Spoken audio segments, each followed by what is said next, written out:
হেই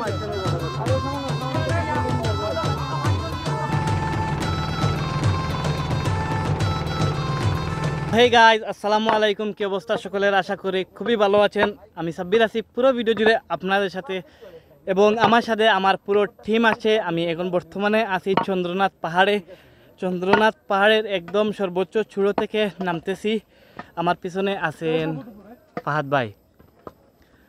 so guys, এই চন্দ্রনাথ পাহাড়ের video already চ্যানেলে আপলোড আছে। যদি এখনও কেউ দেখেননি, দেখে আসতে পারেন। ভিডিও লিঙ্ক ডেসক্রিপশনে দিয়ে দেব। আর এখন বর্তমানে আমরা রওনা দিতেছি গুলিয়াখালী সি বিচের উদ্দেশ্যে। সো ভিডিওটি শুরু করার আগে আপনাদের বরাবরের মতো একটি কথাই বলতে চাই, যারা এখনও চ্যানেলটি সাবস্ক্রাইব করেননি এখনই সাবস্ক্রাইব করে ফেলুন, আর যারা অলরেডি সাবস্ক্রাইব করে রেখেছেন তাদেরকে অসংখ্য ধন্যবাদ। সো চলুন ভিডিও শুরু করা যাক।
বন্ধুরা, আমরা ফাইনালি চলে এলাম গুলিয়াখালী সি বিচের লঞ্চ ঘাটে।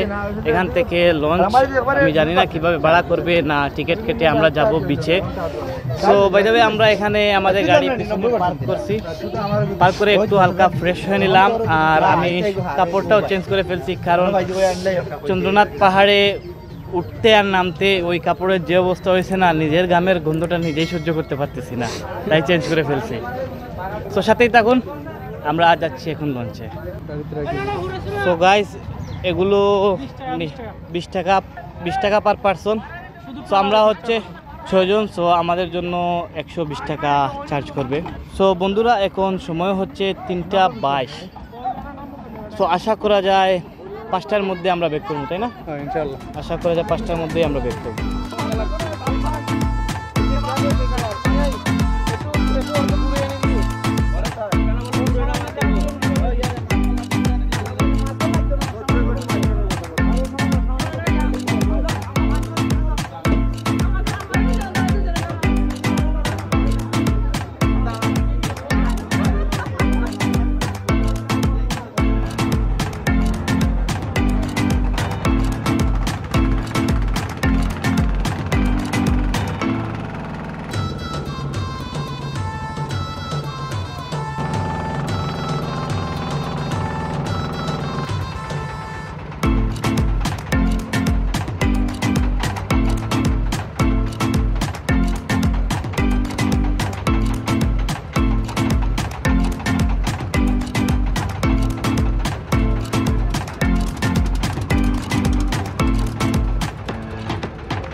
তো বন্ধুরা আমরা ফাইনালি চলে আসছি গুলিয়াখালী সি বিচে। এই দেখেন অনেক খাট, প্রত্যেকটা গাছের মধ্যে। ফাহাদ ভাই কই ভাই? ফালাই তুই যাও। রাশেদ বন্ধু কই তুমি? একা একা কই যাও? কিছু বলো, তোমার মুখখানা দেখাও।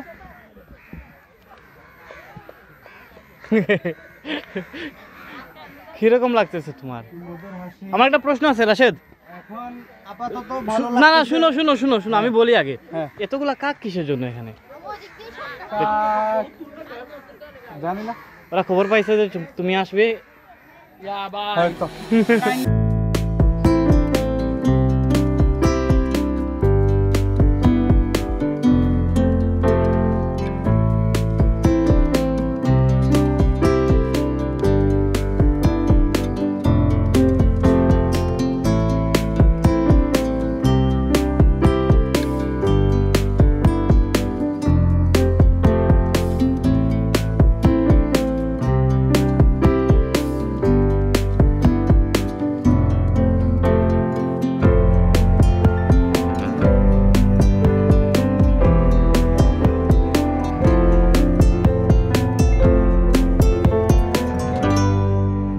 বন্ধুরা এখন আসলে গুলিয়াখালী সি বিচে আসার পরে আমরা চিন্তা করলাম হালকা কিছু নাস্তা করা যায়, কারণ এখনো পর্যন্ত আমাদের কিছু খাওয়া দাওয়া হয় নাই। তো একটু সূর্যটা ঢালুক, আমরা পরে বের হয়ে আসবো, এসে ছবি কিছু তুলবো। এই যে বন্ধা যেটা দেখতেছেন, সে দুলনা যেখানেই দেখে ওইখানেই দুলতে থাকে। এটা কিন্তু বাচ্চাদের, ঠিক আছে? এটা এখানে ওই যে বাচ্চারা বসে বসে একটু দুলে যখন আসে। ঠিক আছে, এখন সে এই দেখেন ছোট্ট একটা ডালের মধ্যে আছে এইটা, কিন্তু সে তারপরে দুলনা দুলতেছে। ঠিক আছে, বিগ ফ্যান ভাই, বিগ ফ্যান, বিগ ফ্যান না, বিগ ফ্যান। আপনি ফ্যান? দেখি এখানে হয়তো বসতে পারি, আর না হলে ওই যে জায়গা আছে ওই জায়গায় গিয়ে বসতে পারি। বন্ধুরা আসলে বলে বোঝানোর মতো নয়, জায়গাটা অসম্ভব সুন্দর। এমন জায়গা আগে আমি কখনো দেখিনি। এটা আসলে ভিন্ন ধরনের সমুদ্র সৈকত বলতে পারে। আমার জীবনের প্রথম, পিকচারের মধ্যে দেখছি, ভিডিওতে দেখছি, বাট আমার জীবনের প্রথম এ ধরনের সমুদ্র সৈকত দেখা, যে সমুদ্র সৈকতে আশেপাশে শুধু ঘাস, তাও সবুজ, চতুর্দিকে সবুজ। অনেক ভিডিওতে দেখা যায় কাদা, মানে কোনো ঘাসই নেই, অবস্থা খুবই খারাপ থাকে সমুদ্র সৈকতের।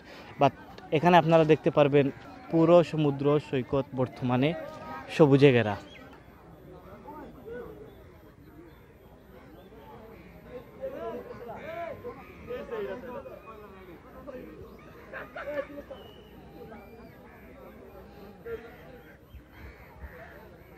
শফি ভাই। জি ভাই। টাইম কয়টা বাদে? টাইম তো এখন 5টা 3। 5টা 3? হ্যাঁ। তো জোয়ার কয়টার সময় আসবে? আজকে আর জোয়ার আসবে না, জোয়ার চলে গেছে, চলে গেছে, হেঁটে ফিরতে হবে। আচ্ছা। সো আসলে আমি এই মানে বিচটা সম্পর্কে তেমন কিছু জানি না, আপনাদের একটু হলেও বিস্তারিত বলবেন শফি ভাই। সো বলুন শফি ভাই। বিচটা আসলে চট্টগ্রাম বিশ্ববিদ্যালয়ের কিছু স্টুডেন্টরা প্রথমে আসে একটু ভূতত্ত্ব বিষয় নিয়ে আলোচনা করতে, এখানে মাটি গবেষণা করতে গিয়ে তারপর এটা আবিষ্কার হয়। আর তারপরে মানুষ আসার প্রেক্ষিতে এটা একটা ট্যুরিস্ট স্পট হিসেবে পরিচিত হয় আর কি। এর ধারাবাহিকতায় অনেক মানুষ এখানে আসে। আর এখানে এই যে প্রাকৃতিক দৃশ্যটা বলতে, এখানে কিছু গর্ত হয়ে আছে পানির কারণে। সমুদ্রে যখন জোয়ার আসে তখন এই গর্তগুলো পানিতে পড়ে যায়, তখন একটা সৌন্দর্য আরও বেশি ফুটে ওঠে। হ্যাঁ, বুঝতে পারছি। স্রোত বেশি যখন থাকে, তো যে আমরা যে দিক দিয়ে আসছি ওই রাস্তাটা অনেক সুন্দর থাকে। আচ্ছা, এখন তো জোয়ার কমে গেছে, তাই আমাদের আজকে ওইদিকে রাস্তা আছে একটা, হেঁটে ফিরতে হবে। বন্ধুরা আমি আপনাদের বলতে চাই, আসার সময় আমরা একটা বোটের মাধ্যমে আসছি, এবং যদি জোয়ার থাকতো সেক্ষেত্রে আমরা কিন্তু আবার বুটে ফিরে যেতাম, মানে রোয়ানা বুটেই দিয়ে দিতাম। কিন্তু এখন বর্তমানে পানি নেই, জোয়ার আসে নাই। সো আমাদের কিন্তু হেঁটে ফিরতে হবে আপনার ওই যে লঞ্চ ঘাট থেকে আমরা উঠছিলাম ওই লঞ্চ ঘাটে। সো এখন শর্টকাটে এখান থেকে আপনাদের কিছু এই বিচের ভিউটা দেখাই। যখনই পরে তোর চোখে হারিয়ে যায় নিমিশে পালিয়ে যাস কেন দূরে জানি না তোর ছলা কলা ভালো লাগে দুষ্টু হাসির ফাঁকে হারিয়ে যেতে চাই। আর বন্ধুরা ওই পাশে হচ্ছে সমুদ্র, বঙ্গোপসাগর। আমি আর বেশি সামনে যাব না, কারণ ওইদিকে প্রচুর কাদা আছে। সূর্যটাও অলরেডি ডুবে যাচ্ছে। আর বিকালের এই সময়টা এখানে পর্যটকের ভিড় আগে থেকে অনেক বেড়ে গেছে। আমরা যখন আসছিলাম প্রায় 3টা বা 3:30 এরকম বাজে, তখন পর্যটক তেমন ছিল না। এখন বর্তমানে ধীরে ধীরে পর্যটক আসছে, প্রচুর পর্যটক এখানে, অনেকে ছবি তুলতেছে, এনজয় করতেছে। ফাহাদ ভাই কি করতেছো ভাই? এই সমুদ্র সৈকতে গেছিলাম, তো এখানে আপডেট দিতে হয়। হ্যাঁ একটা স্টোরি দিলাম। তো এই ও যে আচ্ছা, আচ্ছা, আমাদের good. এই যে এই আপনার সমুদ্র যে ঘুরতে গেছিলাম, এই যে আচ্ছা আপডেট দিয়ে হ্যাঁ, দিছো? হ্যাঁ হ্যাঁ এই যে আচ্ছা, স্টোরিটা okay. দিলাম, মাত্র দিলাম। ওকে, এনিওয়ে, সো তোমার অনুভূতিটা কি রকম? আগে কি আসছিলে এখানে? না আগে আসি নাই, তবে প্রথমবার আমারও আসছি। প্রথমবার। কিন্তু খুব ভালো লাগছে। এই পরিবেশটা অনেক শান্ত। আসলে অনেক মানে চিল করার মতো একটা পরিবেশ। আর যদি পানি থাকতো এই জায়গাগুলায়, ভাই অসাম হতো কিন্তু। সো বন্ধুরা, আপনাদের আরও একটা ইনফরমেশন দেওয়ার আছে। এই যে ছোটো ছোটো গর্তগুলা দেখতেছেন, এগুলা আসলে অনেক বেশি ডেঞ্জারাস। এই জায়গায় হয় কি, সাপ থাকে, আর সাপগুলা, সামুদ্রিক সাপগুলা অনেক বিষাক্ত হয়। যদি আপনাকে একবার সবল মারে, তাহলে আপনি সাথে সাথে যদি অ্যান্টিভেনম না পান, তাহলে কিন্তু আপনার মৃত্যু অনিবার্য।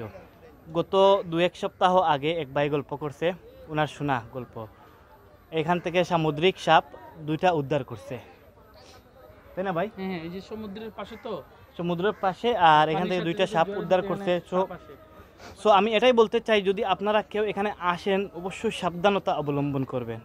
কারণ নিজে সাবধান থাকবেন, নিজে সুস্থ থাকবেন, পরে ঘোরাফেরা আনন্দ সব কিছু।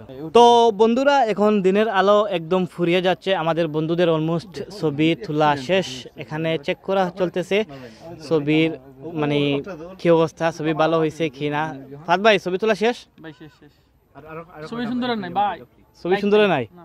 লাইট নাই, না আমি ছবি তুলতে পারি নাই। So sad. হ্যাঁ, কিছু করার নাই ভাই। 7-8টা মনে হয় তুলছি মাত্র। এনাফ, এক সপ্তাহের জন্য এনাফ তো। না ভাই, আমি সোহাগ ভাইয়ের মতো ছবি তুলতে সোহাগ? পারি না। কি অবস্থা, এত দূরে কিসের জন্য? 15-20টা ভাই। মন খারাপ? ফাদ ভাই কিছু বলছে? 15-20টা এত দূরে তুমি? ভাই ভাই দেখেন, এক একজন এক এক কোনায়, দেখছেন? রাশিয়ার কি অবস্থা, সেলফি চলতেছে। আর 5-7 মিনিট বড় জোর তুলতে পারবে, তারপরে কিন্তু শেষ। কম্পিউটার হারাই দিমু যে সময়।